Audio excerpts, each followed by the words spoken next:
What's up, everybody? Good morning, Iron Minds. We are back. Look at Nick out in the sun today, in the Florida sun. Michael Lombard with the trucker headset on. Good morning, fellas. How you doing? Morning. Good morning. How we doing? We got Patrick Daniels in the studio today. King among men and God among kings. Michael Lombard is my hero. Look at that guy. Look at that guy.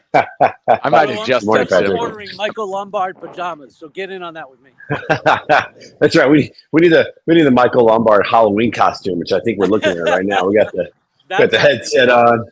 That's right. That's definitely happening. What's up, fellas? Headset, How you wig. guys doing? That's right. Fake beard. All kinds of good stuff. What's going on, fellas? How's life? How y'all doing this morning? Well, I'll tell you what. I'll go. House should close on Friday. Giddy up. So we can get that monkey off our back. So life is good. And I got to run a 5K and a half marathon out in Clearwater this weekend. So that was good. Nice. How? What was your time on that half marathon? Slow. It was like 2 hours and 24 minutes. And the lesson I got from that is that my PR in a half marathon is just under 2:20. And I was not in shape for this race. I just decided to kind of pick a tempo and just run with it and see what happens. And the fact that I was only a few minutes off my best time means that the times before, I just simply did not work hard enough. Yeah. Well, that's under 10-minute mile for 13 miles. It's not horrible. It's not horrible. No, I mean, it's just that I almost did as well as I did before when I was significantly better trained. Yep. So I just think that my effort during the prior races really was not there, because I just said, you know what? I'm going to put forth a hard effort this weekend, and just whatever happens, happens. Yeah. So I was happy. I love it, guys. How it went. Nice. I love that. Well, today we're talking about the importance of finding your tribe. Michael Lombard, I know that you have found a running club in Austin. You obviously have a gym that you work at, and you help people out. I'll tell you what, when people don't have a tribe, when they're doing this stuff on their own, sometimes it's just hard to keep going. It's hard to be motivated. It's hard to, life gets busy. I was talking to somebody the other day, and they were just saying they were trying to get into a routine, but then something came up with their kids, and then something came up at work. And it was hard to, have accountability, and hard to have people that were encouraging them. Life gets hard, especially midlife. It's a lot going on. Finding your tribe, man, it's critical. So critical. I think that's when, and that's when it matters most, is having that community, because and that's what makes it even that much harder and feel harder when you get older, because growing up, you do have that. You have your friends. You go outside in the neighborhood. In high school, you have your group. In college, you have certain things going on. And then even after college, even in the young adult world, you still have a somewhat community traditions. Maybe you go to certain places, certain bars. But then eventually, life happens, either kids, weddings, and then that starts to dissipate. And it feels uncomfortable. And what's great is I just did, I just released the second newsletter of Taillights, and I basically give a story about why community is everything. And I go into it about the community in the trucking industry. And I tell this story of the carrier I was contracted to, Warren Transport, about how on my birthday, this guy, he had bought me dinner, and I didn't even know this guy. He had bought me dinner. He helped me set up the chains and all this stuff on my truck. And he was telling me about community, and about he's the only way you can survive in this industry is community, man. He was talking about, I can't synopsize my own words, but he talks about how you need to come together in the industry. And then from the same aspect, I was talking about this on Saturday on my Instagram story. You did. You talk about running community. I, on Saturday, had to get a 20-mile run in, my long run for Austin Marathon. I did my first 10 with a running group, and then I did the next 10 on my own. And so I darted down to the trail in Austin. But while I was on the trail, I saw a whole bunch of people I know from the Austin fitness community. I just bumped into a bunch of people, said hi. I had 3 people honk their horns who I knew who drove by when I was coming back into the city. And so I go back to this reference, like, remember being a little kid when you would go outside like on a Saturday and just all the kids would be already outside and you just meet up with them and you'd run around and play. That's what I did on Saturday. I just ran around outside, played with my friends. And like I knew all these people, and like how it made me feel is second to none. And it's like, but you have to go out and seek it. It's not going to really kind of find you. Right. No, that's a good point. Growing up as a kid, even being in college, you're around people all the time. You're like-minded. Hey, let's go to the gym. Let's go do this. Let's go do that. It's funny. My family. We were talking about that last night because my daughters are starting to have friends who will go to the gym together. But we were like, you know what? We're kind of a tribe here as a family. Why don't we do it together as a family? So we're going to start going to the gym together as a family after school. That's going to be fun. But man, you have to be intentional about finding your tribe. Nick, I know you've got some things you like to say about finding your tribe as well and getting with the like-minded people. What do you often encourage people to do when it comes to getting started? I'll tell you what, this is actually a tricky one for me too, and I was thinking about it over the weekend. Actually, inspired and encouraged by Michael's post, because I saw the post that morning right before I went for the run when he was like, "Get out and play," and that was the attitude I went into the race. Was like, Yeah, what? Who cares if I'm not where I'm at? Just go out and play. go have And fun. surprisingly, I didn't see anybody I knew, which is weird because I usually run into like somebody somewhere. But I was thinking about it because I saw somebody with one of those signs, like, "Hey, you're doing all this for a free banana." Well, first of all, I don't think they even gave out bananas at the race. But I was talking about my effort in that race just now. I don't make that effort when I train by myself.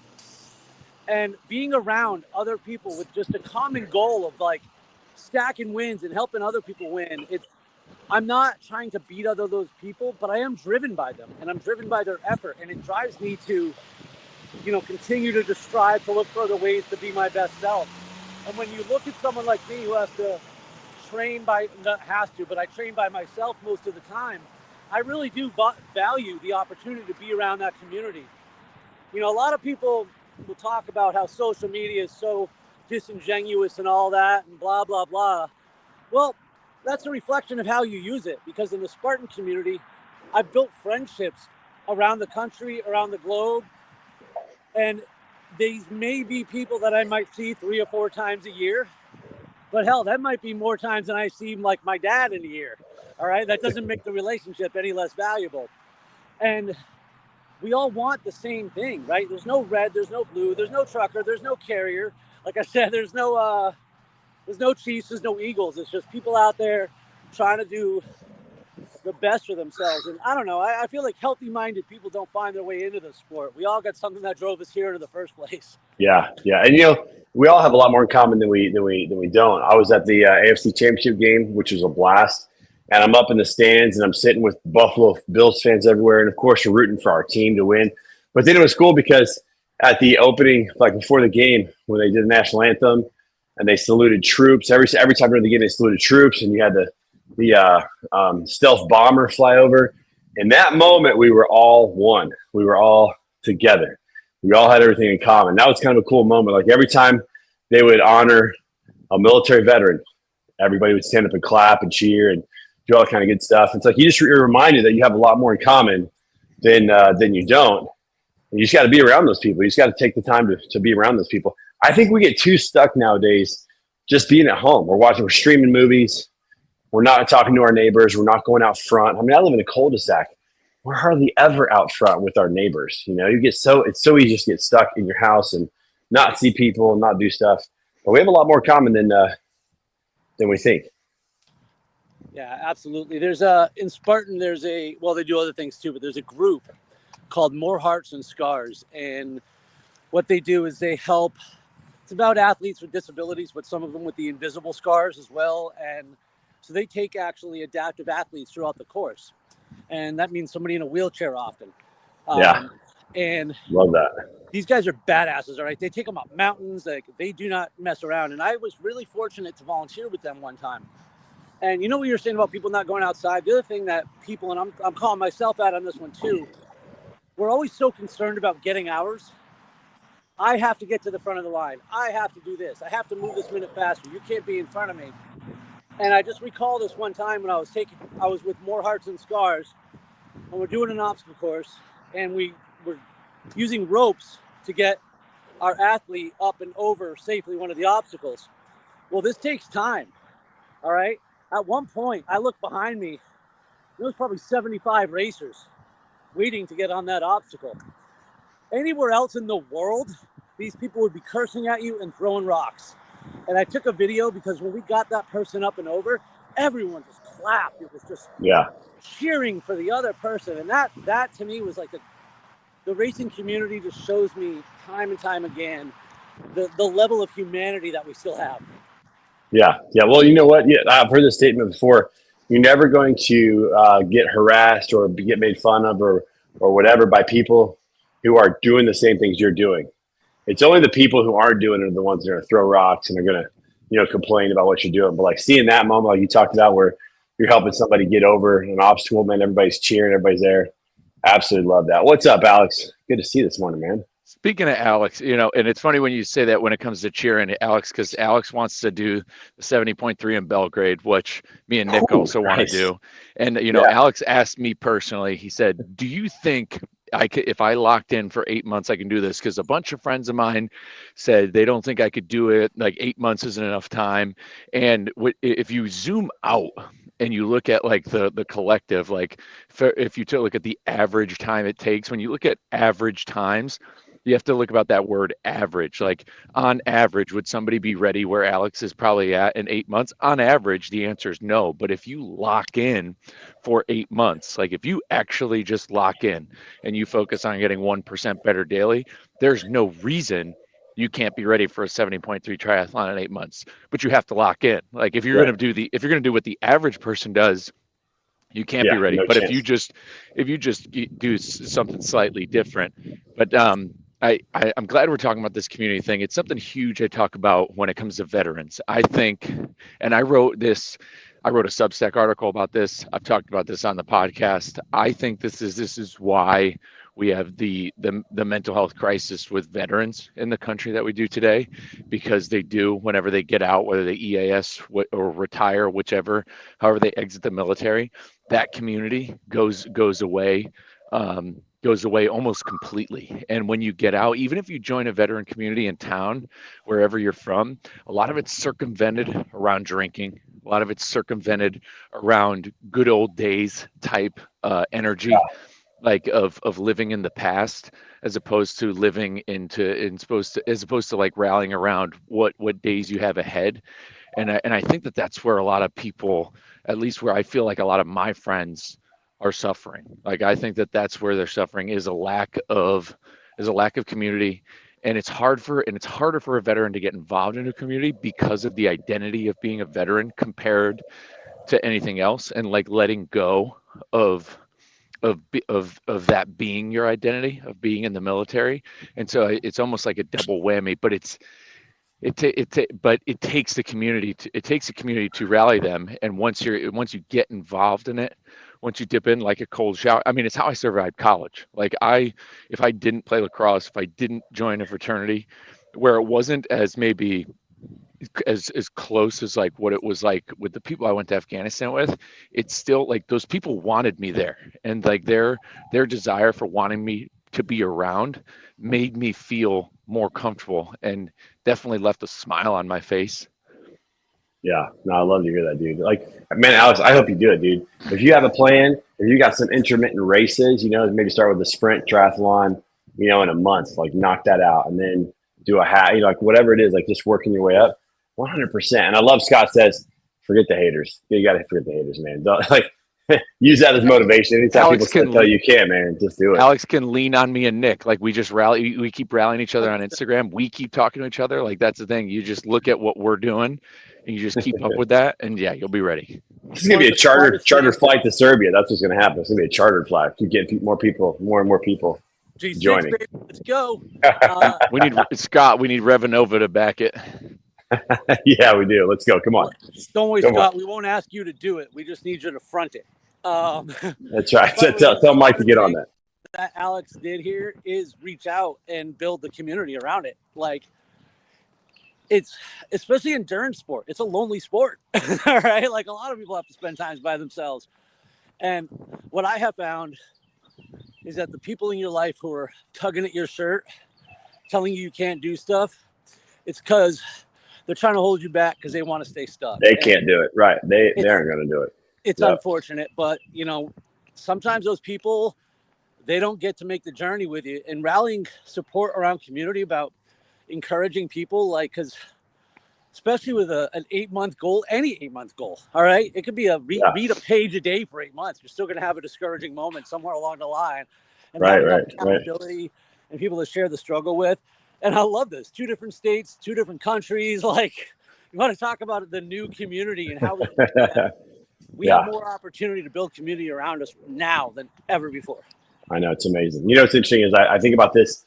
It doesn't even matter if it's health related or whatever. Anytime you try to do something that the rest of the people aren't doing, you're gonna have people to say you're crazy. I remember when we we're pregnant with our first kid, and we really wanted my wife to stay home, and we were both school teachers, and we had close friends who were like, you guys can't do that. Like, you can't afford it. You can't do that. But it was really important to us. It was a value for us that one of us stay home with our kids.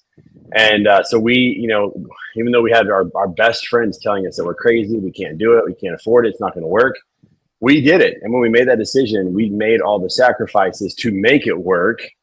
And my wife was able to stay home for 14 years. But people were like, you can't do this. And the main reason they said you can't do this is because they weren't willing to do the things, the sacrifices to make it happen, but we were. And, so it's like anytime you want to do something that is against the norm, you're going to have people tell you that you can't do it. It's crazy. What are you doing to yourself? You're going to fail, whatever they're going to say, mainly because in their mind, they know they can't do it. And that's, the moment you realize that, it's a lot easier to push through and just say, who cares? I'm going to go do it. For some, it's the satisfaction, like that. Well, I'll show them. I don't know. I think you just see the irresistible pull. You always have. And I've been that guy. In the past when someone was setting out to be something that was going to, I don't know, make me feel inferior or make me make me look in the mirror and see that, wow, I could be doing more. Anything that made me feel uncomfortable about who I was. It was just much easier to tell them why they shouldn't be doing what they were doing. Or what they couldn't do.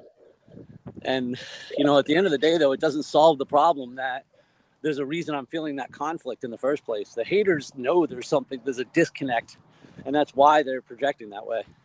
Yeah, so true. Hey, something really cool. We announced officially Nick Klingensmith, keynote speaker, Broker Carrier Summit, coming up in April, everybody. Indy, let's go. Let's go. After my birthday, too, so giddy up. We're bringing the fire. Nice. I love it, dude. That's awesome. Weather's going to be good. We're going to have – so we got to talk about this. So we got Wednesday morning. We got Thursday morning. We got to figure out what we're going to do. So there's a lot of space in the hotel, in the convention center to potentially do something, maybe an indoor walk or a stretching group or something like that. Do a Orange Theory workout together. There's also – it's right downtown. There's a lot of really – cool areas, a lot of sidewalks, in the morning. So I'll figure out what we're going to do. We might as well do a couple of episodes of Iron Minds at 6 a.m. on Wednesday and Thursday in Indianapolis. So we've got to figure out what people want to do, give the people what they want. I like it. I'm bringing my ruck. There's actually, I just thought about this. So we're working really hard. So listen, Lucas Oil Stadium, if you're watching this, Lucas Oil Stadium, we need you to open up your parking lot for truck parking with our friends over at Truck Parking Club. Got to have that happen. But if we do get that, then we could potentially use the Lucas Oil Stadium parking lots right by there. Like, we got a lot of options here in Indy. Oh, and by the way, we just went to Charlotte on Friday to scout the hotel in Charlotte as well, and that's gonna be the best summit ever so far. Charlotte, it's gonna be amazing. Facility's great, city's great. Oh, can't wait! I cannot wait for that. It's gonna be great. Very exciting. Gonna be good. I was touching in on Broker Carrier Summit on Instagram last week, talking about, again, harping on community. and about like this is what I mean when I've been reading over my family's company's old company newsletters, and those newsletters were a way to make the company more feel like a community. So that way you knew what was going on outside your terminal with employees, and reading about different events they would do, reading about like the company rodeo that they would do, the driving competition. And again, we're coming back to it full circle, is that that's what event, like that's how this is what needs to happen in the industry. Is like this, broker carrier summit has the potential of this full circle of the industry finally coming back around in person, shaking hands, getting to know each other, because that's what made my family's company successful, was the drivers, the people, the customer service reps, knowing the customers, knowing the who they were doing business with, and it made everybody successful. And I think that that's what Broker Carrier Summit will be for the industry. Yeah. We just got to get more drivers to come be a part of it. Man, like I love talking to the drivers that come to this thing, because it's hard to find partners in the industry, especially if you're a new driver or single truck, 2-truck driver. It's hard. It's hard to find people you can count on. Hard to find your tribe. This is a chance to really find your tribe and meet people in person, which is great. Nick, what are you going to be talking about, man? What are you going to, have you figured that out yet? Are you going to wait a little bit? You get inspired when you get there and get the one that, like, what are you going to do? There's always a work in progress, because I continue to learn these things about life and how to apply them to business and different areas. But we're obviously going to share my story, which is the theme of victim to victor. I think the main idea here is I want to focus on ideas of embracing purpose, your why, of embracing responsibility, of embracing community, and really leaning into those as ways to overcome our own trepidation and fear and excuses. And I really want to encourage people to ratchet up the expectations they have of themselves. I really think we have so much opportunity this year to make this the best year and to continue to run that forward. So there's going to be a call to action. I love it. But it comes by embracing the things that got us there, and embracing the community, and like Michael just said, really leaning into it. I think about it too, man. When I used to work in restaurants, anybody who's ever worked in a restaurant knows the kitchen staff and the wait staff do not get along during work hours. I'll go to the bar after, and you become best friends, and that's how you survive the work day. So, and I'll be honest, I'm particularly excited because my time in the industry, I spent a lot of time in leadership. I didn't get so much of this frontline, outside the brokerage walls experience of the industry that I'm even getting now. And I just think there's so much more for me to continue to learn and to gain from other people, to understand their experiences and what they're going through. And again, make myself a more valuable member of the community. That's an interesting analogy that you make, the restaurant community, because you've got two parties that really have to work together for a restaurant to work. And sometimes they're at each other's throats. The cooks are dealing with things that the wait staff's not dealing with, and vice versa. And, sometimes the timing isn't right on getting food out or how it's cooked and all those kind of things. And they got to work together to get it right. But then, they go afterwards and they hang out and they're good friends. And sometimes they end up getting married. Some of those people do, the servers and the cooks. Like, those things happen all the time. But that's a great analogy, because in this industry, it just doesn't work if the brokers and carriers don't work together. It just doesn't work. They have to work together. They have to be, in some cases, on the same team. And I think that's a really good analogy. What's up, Rolandus? How you doing, man? Thanks for joining us this morning. I can't wait to use that restaurant industry reference when talking about brokers and carriers, because the server themselves, because there's such an argument for both sides, because the cooks, infinitely enough, are making the food. And the cooks are definitely the motor carriers. They're the ones doing the work. They haul the freight, but yet motor carriers also are shielded from what the servers have to do, which is be customer facing and deal with a whole laundry list of other, BS that goes on outside of the kitchen. And that's such a solid reference for how it is. And so they beef about it. But yet, if you put them together in the same room, and all of a sudden you're a carrier, you're talking to a broker, you find out you both have kids, both your kids play hockey. All of a sudden you're becoming best friends, or you're from the same town, or you root for the same team. Yeah, all of a sudden you start breaking bread, and it's a whole different story. That is a good analogy, because cooks aren't going to talk to the customers that are in there, but they're providing the critical service. And a lot of times it happens where drivers will pull into a dock, they'll unload, they'll talk to one guy at the location, maybe 2 people, check-in person, whatever it is. They never actually get to talk to the customer who made that decision. Like that's that's pretty cool. Oh, Robert Bain getting up in the morning. Can confirm servers and cooks get married. I love that. My boy Robert Bain, strongest man in logistics. The dude is like regularly squatting 1150 now. Like that's just insane where he's going. And he's like not really stopping. He's keeping. He'll be at Manifest as well. Robert, so you have to get up with us in the morning. Robert, should we do 4 a.m. so that we're on our normal time for Iron Minds, or should we push it back to 6 a.m. local, which would be 9 a.m. on the Eastern time zone? What do we do when we're in Vegas? Give us your thoughts. I know you have thoughts on that. But yeah, I mean, that's such a great analogy to think about that, and working together. So that's awesome. I got another thought too, that also just looking from someone like me who I haven't been to the summit before. When I've actually had my eye on since I got out of the business. This is one of the ones I've had my eye on, and I'll tell you that I think so many of the problems come from the stigma of the extreme bad broker, the extreme bad carrier, that incident that then gets people to react a certain way and carry that attitude into future correspondence. You know what I mean? Like so much of that angst and that conflict, but it's really like the few bad apples that are screwing it up for the rest of them. So it's a great opportunity for people to get past that. That's why you got to. That's why you got to come to the Broker Carrier Summit. It's a non-scumbag tour. I mean, this is people that are doing things the right way, who are going to answer the phone, give you accurate updates, be honest, work together, because you really, they'd have to work together. That's for sure. All right, guys, listen. Bain says 0600. He ain't doing 0400 Pacific time. So Michael, he's on par with you on that. So Nick, can you do 9 o'clock on Tuesday, February 11th?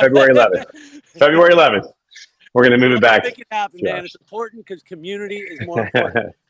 That's right. Plus, like, if I get up at 4 o'clock and work out, I'm not going to go back to bed. It's going to make it for a long day. That's not my game. I don't want to do that. 4 o'clock is 6 o'clock. Desired workout time. That's what I'm working out back to. But to be honest, it's a wake up time, not a workout time. I mean, there's a slight difference. Right. I do actually like the early workouts. Manifest is going to be great. I'm excited to go there and have conversations like this. I'm going to be running around making a lot of content for Truck Parking Club, and I'm looking forward to having conversations with a lot of people, maybe people who see me on LinkedIn, and just talking about the industry and just talking from the driver POV what they need to do. And I understand it. Manifest is going to be a lot of AI lovers and autonomous fans who are going to be there, and I hope to at least tug on some heartstrings a little bit and bring that aspect to it, and just make some friends and bring that same Broker Carrier Summit energy to a place like Manifest. I'm looking to really make a splash there and kind of bring some energy to it. I don't know what type of event it is, how hype it is, but I'm trying to bring that Matt's level, Broker Carrier Summit level energy to it. It's a great event, but it's definitely different than Matt's. I mean, you're definitely you're gonna have drivers there, you're gonna have carriers there, but you're gonna have brokers, you're gonna have shippers, you're gonna have warehousing, you're gonna have technology, you have robotics. Like, it's everything. It's like 6,000 people and it's everything. But I guarantee you, Michael Lombard, you wear that headset around Manifest, people are gonna know you're all about drivers. That's what I would do if I were you. I'd wear the headset. We got some stuff planned for ourselves to help us stand out as well. We have an episode of Word on the Street on Tuesday mornings. You guys should stop in between 9 and 11 and hop in and say hi on that. There's gonna be a lot of podcasters there. It's going to be a great time, but it's definitely different than Matt's. Matt's has that family feel, that trucker feel. It's incredible. It's hard to replicate that. But Manifest is going to be great. It's going to be a lot of fun. For sure. Looking forward to that, dude. Really looking forward to that. Going to be awesome. Also, we got some fun stories between Robert Bain and I. I don't know if you guys noticed or not, but Robert Bain and I have a tradition where we share a room together in Vegas. It started 3 years ago where one of us was going last minute. It was like, yeah, jump in. Just hop into the room. So then the next year we switched and the other person got the room, that kind of thing. We've had a couple situations where we went up to a room and there was only one bed with padding on the back and mirrors on the top. We're like, okay, we gotta get a different room. This isn't gonna work. But we've got some fun stories. It's gonna be great. It's at the Venetian, and there's also a Broker Carrier Summit, the first big road tour event of 2025 for the Broker Carrier Summit and Freight Movement coming together to do that. Happy hour on Monday night, 7 to 10. At the I think it's the Craft Bar, or Black Tap Craft Bar is what I think the name of it, in the Venetian. So that's going to be great. Good chance to get the Broker Carrier community together even right now, which is going to be a blast. Michael, you going to be there at that point Monday night? Oh yeah, I'll be there. All right, we need to get you to register for that. That'll be good. Nick, we need to get you out there as well, man. It'd be great to see you out there. Come on, we can all get together. Come on. Definitely on the radar. Obviously not. If you do decide to go and you want to win enter to win a free ticket, you just got to come to Word on the Street on Friday and put a comment in on the show live, and you're entered in the show. We're going to make the drawing on Friday, so could get a free ticket to Manifest, which is going to be great. All right, fellas, let's wrap this show up. We're getting close to 30 minutes on the hour. Good to see everybody in the comments today. The most important thing we talked about today, though, is finding your tribe, and this is something that you just have to be a little intentional. Like Bane's got his weightlifting community, definitely his tribe. Michael, you've got a running club. There are a lot of things locally that on Facebook you can find them. Start talking to people at your church. Start talking to people at your gym. All those things are there. You just got to find. It could be a golf community where like for me, I would love to join a golf league where they walk. I love to walk playing golf. That's my favorite way to play. It's just getting out there and walking 2 miles and playing golf. But finding your tribe is so critical to do that because it's hard, man. The older you get in life, it's harder to have friends. It's harder to have community. You got a lot of things going on. But this is just something that's so important to do that and to find a tribe. So that's my encouragement to everybody is to get on Facebook, start asking around, ask at your gym, ask at your church, who's doing what and how you can jump in and be a part of a community. And like we said, just go out and play, go out and have fun. Just go out and have a good time. It's uncomfortable to go into a new space with a new group. I think CrossFit gyms really breed this. A lot of people have kids there. A lot of people are grinders. A lot of people are work tough jobs. It's uncomfortable to get yourself to making new friends as an adult is the weirdest thing you can do. It really is. Especially if you're 30 plus. Like it seems weird. It seems like it just seems awkward. It's because of the setting. You're not in school. You're not in college. You're not in the military. It seems weird. It's uncomfortable. But again, we talk about this on the show a lot. When you get comfortable being uncomfortable, that's where the growth. That's where you thrive. Dude, it totally is. I mean, that's what a lot of it, is all about is just making sure that you've got your community. We got our community here, Iron Minds. You can go pick up a water bottle and join our community as well at ironminds.io/shop. And as we talk about all the time, is iron sharpens iron, so one person sharpens another. Go find those that can sharpen you, that can help you be better. And until next Tuesday, everybody, have a great week. Peace out. We are out of here.